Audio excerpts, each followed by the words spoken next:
السلام علیکم دوستو، آپ دیکھ رہے ہیں حلقہ درویش اور آج ہم یہاں اسلام آباد میں موجود ہیں۔ یہاں پر ہم ایک خاتون جنت کانفرنس جو ہے وہ اٹینڈ کرنے آئے تھے اور ہماری خوش نصیبی ہے کہ ہمیں جو ہے ایک بہت ہی بڑی اور اہم شخصیت اور ان کا جو ہے ہمیں ساتھ ملا یہاں پہ۔ ان سے ہم چند ایک باتیں جو ہے وہ آپ کے ساتھ شیئر کرنا چاہیں گے، چند ایک سوالات ہیں جو ہم ان سے کرنا چاہیں گے۔ ہمارے ساتھ موجود ہیں جناب پروفیسر غلام محی الدین نقشبندی صاحب۔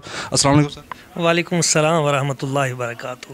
سر کیسے حال چال سر؟ آپ کی دعائیں جی، بہت شکریہ، آپ نے وقت دیا اس حوالے سے اور انٹرویو کے حوالے سے۔ سیدہ طیبہ طاہرہ نفیسہ ذکیہ فاطمۃ الزہرا سلام اللہ علیہا، آپ کی اس کانفرنس کے حوالے سے آپ تشریف لائے، بہت اس حوالے۔ سر یہ جو آج کی کانفرنس ہوئی ہے، آپ تھوڑا سا ہمارے ناظرین کو ذرا گائیڈ کر دیں گے، اس کانفرنس کا جو بیسک مقصد تھا وہ کیا تھا؟ بنیادی طور پہ تو آج کے اس پرفتن دور میں جب افراتفری کا عالم ہے اور خواتین اپنے حقوق کے لیے کارڈ اٹھا کے مانگ رہی ہیں اپنے حقوق، تو اصل میں ان تک یہ پیغام پہنچانا تھا کہ امت مسلمہ کے تمام حقوق خواتین کے جس در سے مل سکتے ہیں وہ در سیدہ فاطمۃ الزہرا سلام اللہ علیہا آپ کا ہے۔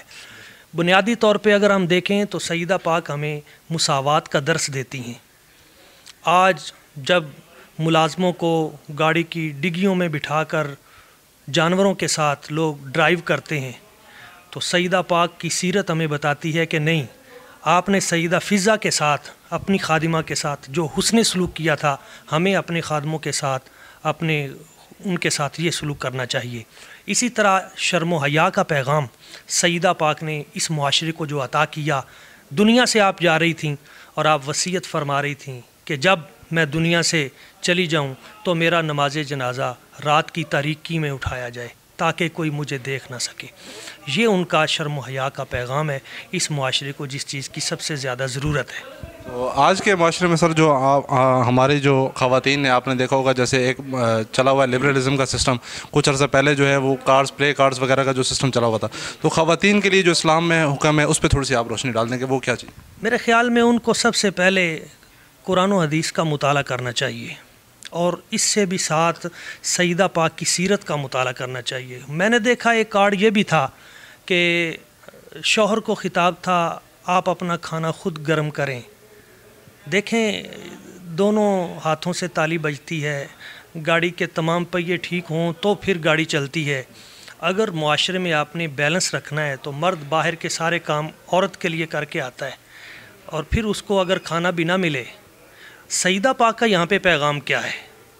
آپ فرماتی ہیں صرف اپنے شوہر کو کھانا نہیں دینا، بلکہ تمہارے در پہ مسکین آ جائے، کوئی بھوکا آ جائے، قیدی آ جائے تو اپنا کھانا بھی اٹھا کے اسے دے دینا ہے۔ اس پرفتن دور میں یہ پیغام سیدہ پاک آپ نے پوری کائنات کی عورتوں کو قیامت تک کے لیے پیش کیا۔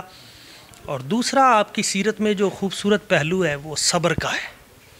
میں سمجھتا ہوں آج ہمارے معاشرے میں طلاق کی جو کثرت ہے، عدم برداشت کا رویہ ہے، اس کی وجہ یہ ہے کہ ہم نے سیدہ پاک کی سیرت سے سبق نہیں سیکھا۔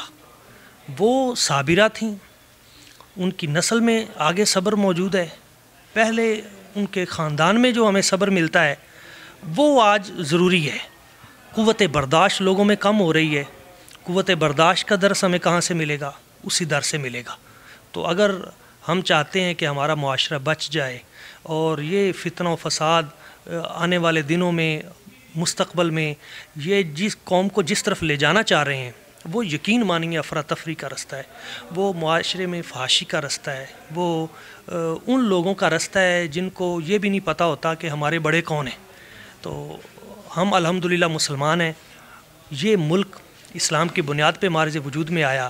اللہ تعالیٰ نے اسے 27ویں رمضان المبارک کو ہمیں عطا کر کے یہی دیا پیغام کہ میں نے تمہیں قرآن کے نزول کی رات یہ ملک عطا کیا، اب تم قرآن کا نظام بھی اس میں جاری کر دو۔ اور قرآن کا نظام کیا ہے؟ قل للمؤمنین یغضوا من ابصارہم، مومن مرد بھی اپنی نگاہوں کو جھکائیں، وقل للمؤمنات یغضضن من ابصارہن، اور مومنہ عورت بھی اپنی نظروں کو جھکائیں، پردہ کریں۔ یعنی کہ اس طرح کی جو محفلز ہیں وہ ہماری خواتین کو جو ہے اس میں شرکت کرنی چاہیے، اور جو اسلام کا اصل جو عورتوں کے لیے جو پردہ ہے یا سیدہ کا جو مقام ہے اور ان کی جو سیرت ہے اس سے سیکھنے سکھانے کا عمل جو ہے وہ اس طرح کی محفل سے بہت زیادہ فائدہ ہوگا۔ میں سمجھتا ہوں کہ اس طرح کے پروگرام ہر شہر میں ہونے چاہیے، اور ہمارے قبلہ مفتی گلزار احمد نعیمی صاحب، ان کی یہ بھی خاصیت ہے کہ یہ امت مسلمہ کو درپیش تمام چیلنجز کا ادراک رکھتے ہیں اور ان کا حل بھی جانتے ہیں۔ بڑا خوبصورت شعر ہے، میں ایسے شخص کو زندوں میں کیوں شمار کروں، میں ایسے شخص کو زندوں میں کیوں شمار کروں جو سوچتا بھی نہیں خواب دیکھتا بھی نہیں۔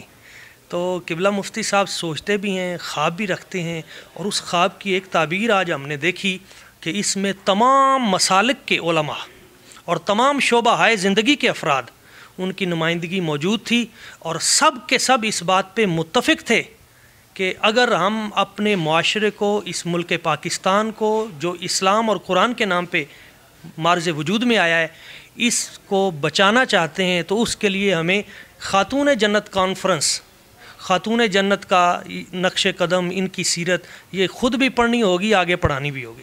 اور ایک میں پیغام حلقہ درویش ان کے نام بھی دینا چاہوں گا کہ آج کے دور میں بڑی ضرورت ہے اس امر کی۔ حضرت بابا بلے شاہ فرماتے ہیں، پھلاں دا تو عطر بنا، عطراں دا پھر کڈ دریا، دریا وچ پھر رج کے نہا، مچھلیاں وانگوں تاریاں لا، پھر بھی تیری بو نہیں مکنی، پہلے اپنی میں مکا۔ تو درویشوں کے حلقے میں جو بھی آتا ہے وہ سب سے پہلے اپنی انا کو ختم کرتا ہے۔ یہ بہت اچھا آپ نے سلسلہ شروع کیا ہے، اللہ تعالیٰ اس کو بام عروج عطا فرمائے۔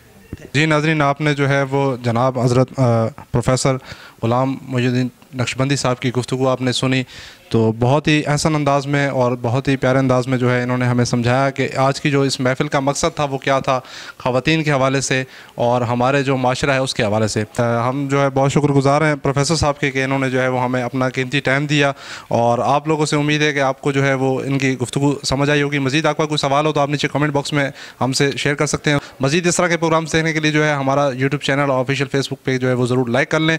پھر انشاءاللہ نیکسٹ کسی پروگرام میں نیکسٹ کسی مہمان کے ساتھ آپ سے ملاقات ہوگی، تب تک کے لیے ہمیں دیں اجازت، اپنا رکھیے گا بہت سارا خیال، اللہ حافظ۔